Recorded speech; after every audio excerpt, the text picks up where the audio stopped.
The empath ceases to be a victim when he refuses to play the role of good for everyone. Have you ever wondered why it's so hard to say no, even when everything in you is begging to run? Why we feel guilty for simply taking care of ourselves, as if that were some kind of existential crime.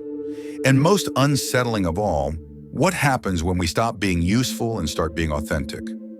Carl Jung wrote, "Who looks outside dreams. Who looks inside awakens. But awaken for what? Maybe for a truth that's hard to bear.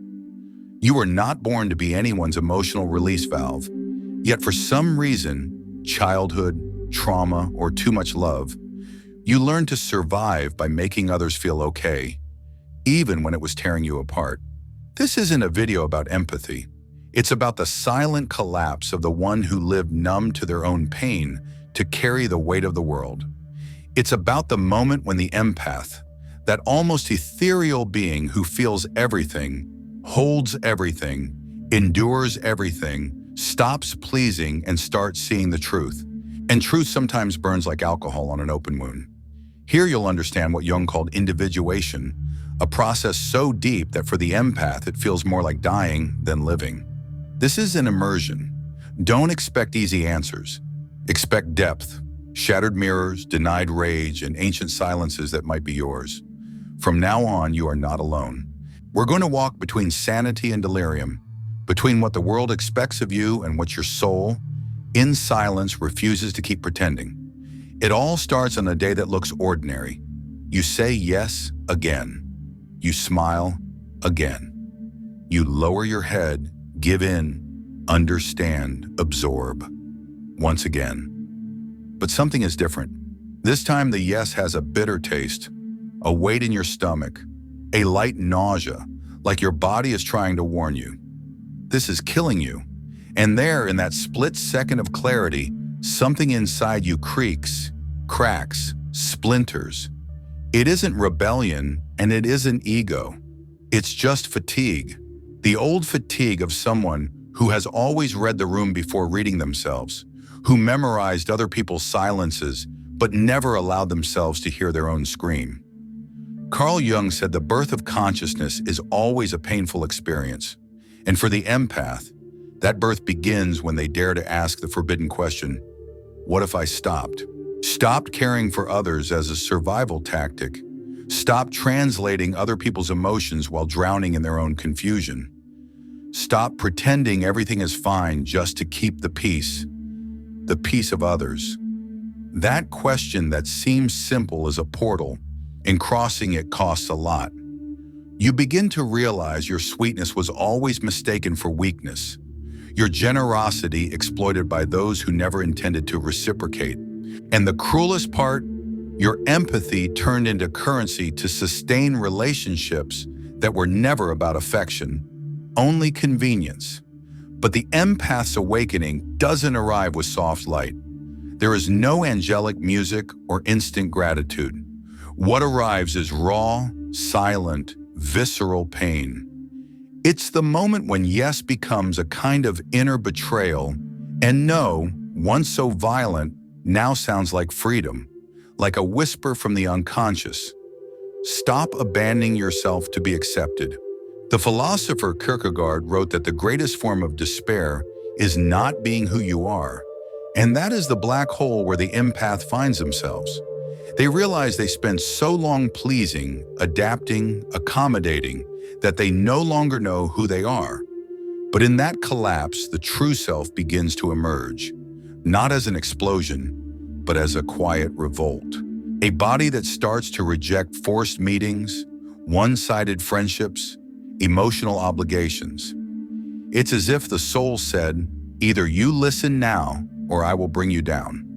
And then you start saying no, guiltily at first, with shaking hands, afraid of losing those who only loved you for what you did, not for who you were.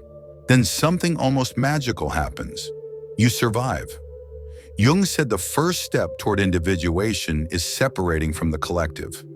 That doesn't mean turning your back on the world. It means stopping the sacrifice of your essence to belong.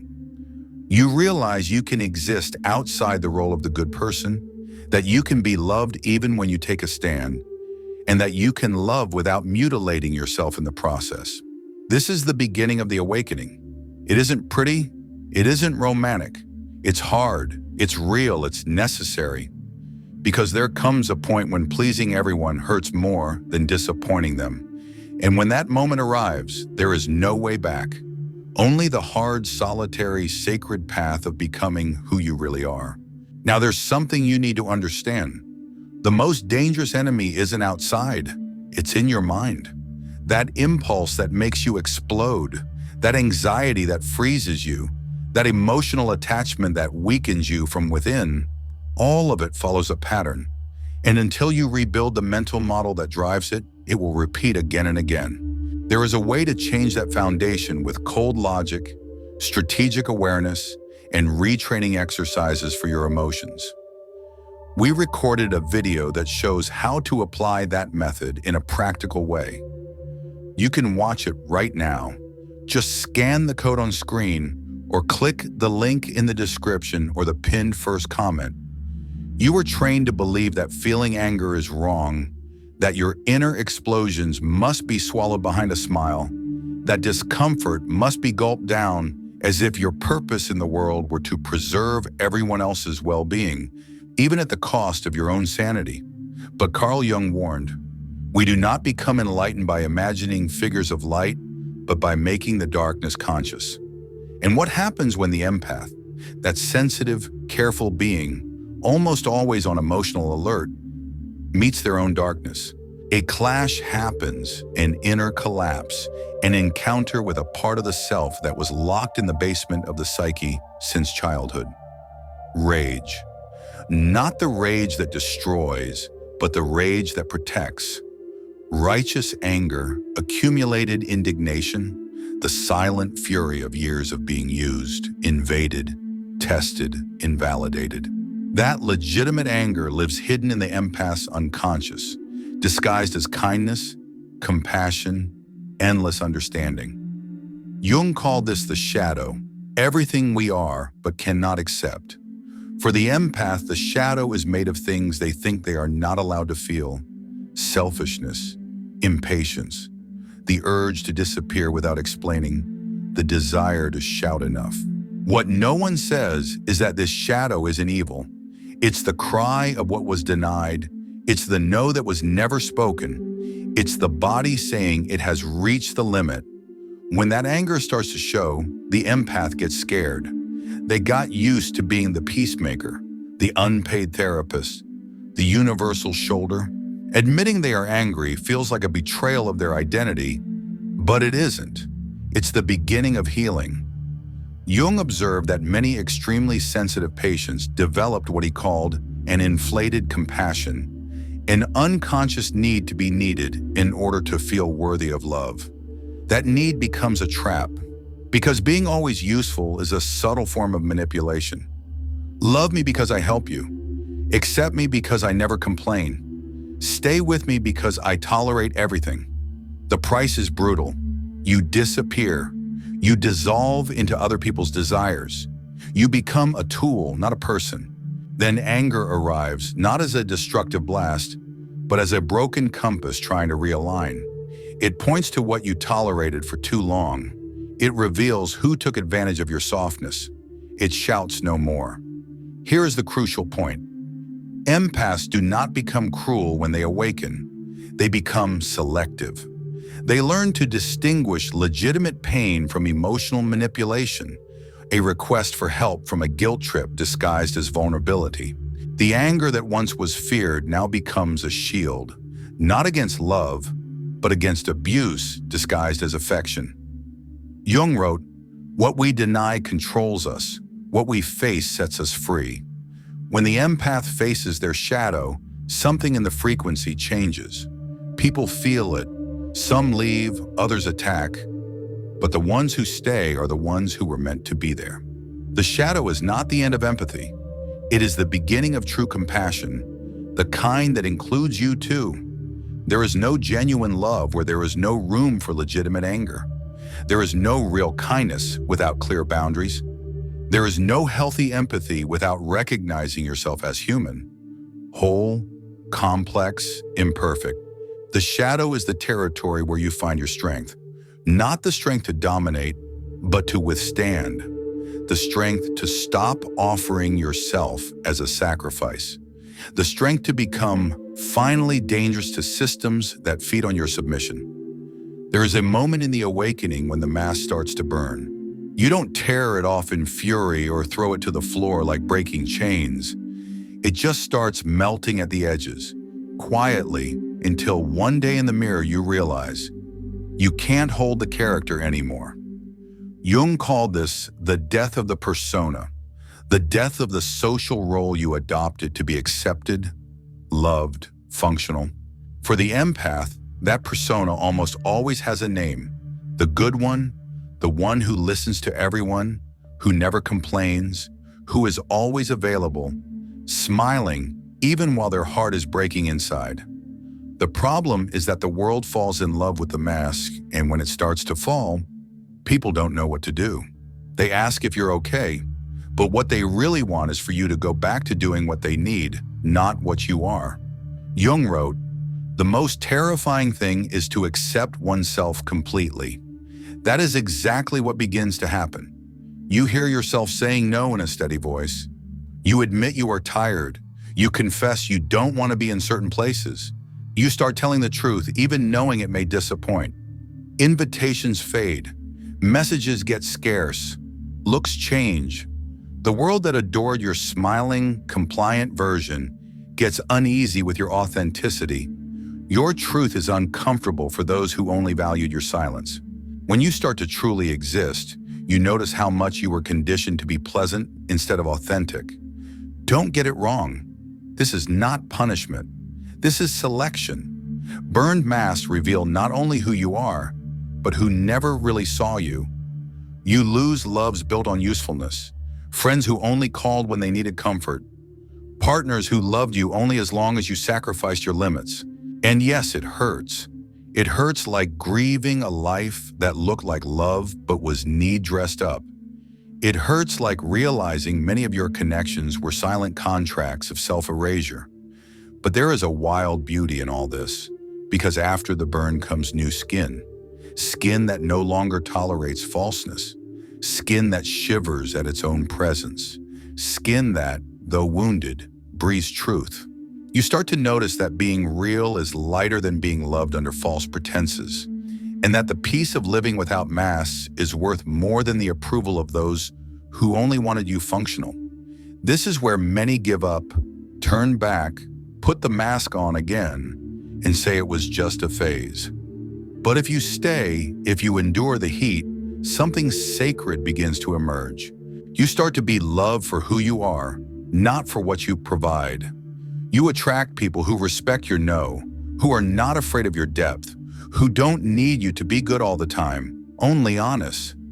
Jung believed individuation only happens when we give up pleasing the collective and start living from an inner center, our true core. Truth can scare and it can drive people away, but it also frees. When you stand in it, even if your voice shakes, even if you are alone, you begin to feel a peace that doesn't depend on anyone. There is no higher price than living a whole life pretending to be what others love. There is no greater treasure than being yourself, even if it costs some losses. Burned masks aren't a sign of failure. They are proof of courage and maybe the beginning of your real life. A moment comes when you realize you're not tired of the world. You're tired of yourself, of the version you created to be accepted, tired of smiling without wanting to, praising what you despise, listening without being heard, pretending you're comfortable in relationships that only exist because you abandon yourself. Carl Jung called this the conflict between the self and the ego, a conflict that silently tears empaths apart because the ego wants to survive by pleasing, adapting, yielding, but the self wants to live, and living demands risk. Risk of rejection, risk of being misunderstood, risk of walking alone for a while. But it's also the risk that returns something you may never have felt: integrity. You start to see that every choice made to please others costs a piece of your soul, that the constant quest for approval is an invisible leash, golden but tight. Then the question arises that no one wants to ask out loud. What if I show up as I am, and no one stays? That's a real possibility because authenticity isn't an invitation. It's a filter. It separates, it unsettles, it reveals who was with you and who was with the domesticated version of you. What you gain by choosing yourself, even in the face of rejection, is untouchable.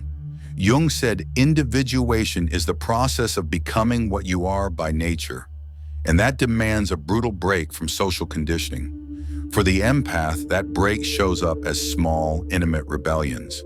Saying no to an invitation without excuses, staying quiet when they expect a smile, choosing to be alone instead of with those who don't see you. Saying this makes me uncomfortable without fearing the label too sensitive. With every micro choice, you step a little further out of the approval field and a little further into yourself. Don't mistake it.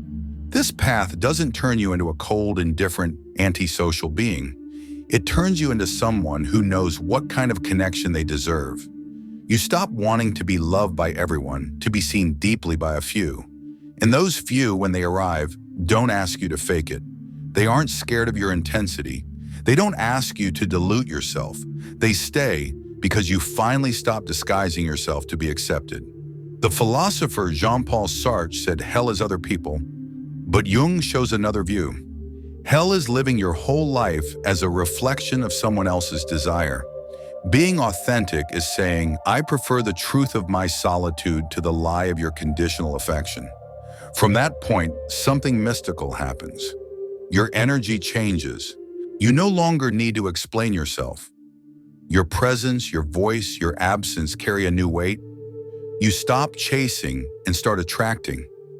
You attract those who are also tired of performing, who also had to hide to be loved, who also chose the risk of being over the comfort of pleasing. Authenticity isn't rebellion. It's a form of self-love that finally stopped asking permission to exist. When you understand this, the desire to be approved by everyone fades, not out of arrogance, but because you discovered the only approval that truly matters is your own. The real turning point doesn't come with fireworks. There are no applause, medals, or warm hugs. The turn is silent, almost imperceptible. It's when the empath, after grieving themselves, looks in the mirror and no longer feels guilty. Not for saying no, not for disappointing, not for choosing themselves. Carl Jung called this stage psychological sovereignty, the point at which a person becomes whole, not by erasing their wounds, but by accepting them as part of sacred ground. That is where the revolution begins. When the empath, for the first time, no longer wants to be liked. They want to be real. They don't lose sensitivity. They just stop offering it to those who use it as currency. They don't stop feeling. They learn to separate what is theirs from what was dumped on their shoulders without permission. That revolution is invisible to those who always saw them as the nice one. But for the empath, it's like breathing after years of emotional apnea. You begin to move with a new energy, no longer the energy of pleasing, but the energy of someone who knows they are complete, even if misunderstood. Jung said that at the end of individuation, a person becomes an authentic self, able to live with others without losing themselves among them. For the empath, it's like learning to swim after a lifetime drowning in other people's emotions. And the strange magic is that when you stop trying to save everyone, when you stop carrying guilt that isn't yours, when you quiet the voice that says you must be needed to deserve love, you become dangerous. Dangerous to systems that profited from your submission. Dangerous to those who counted on your self-neglect.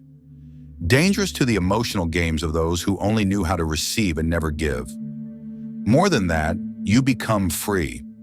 Free to choose who comes in. Free to not respond right away. Free to skip conversations that make you sick. Free to love without being devoured. That is the empath's revolution, stepping out of the role of emotional sponge to sit on the throne of your inner world.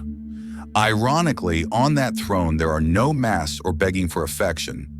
There, the empath rediscovers sensitivity as strength, a gentle, intuitive strength that is finally directed.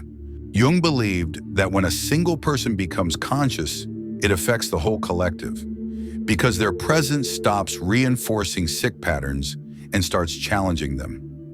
You become an uncomfortable mirror for those living on autopilot, a reminder that it's possible to love without erasing yourself, to care without getting sick, to feel without caring at all. You become what Jung called an individuated person.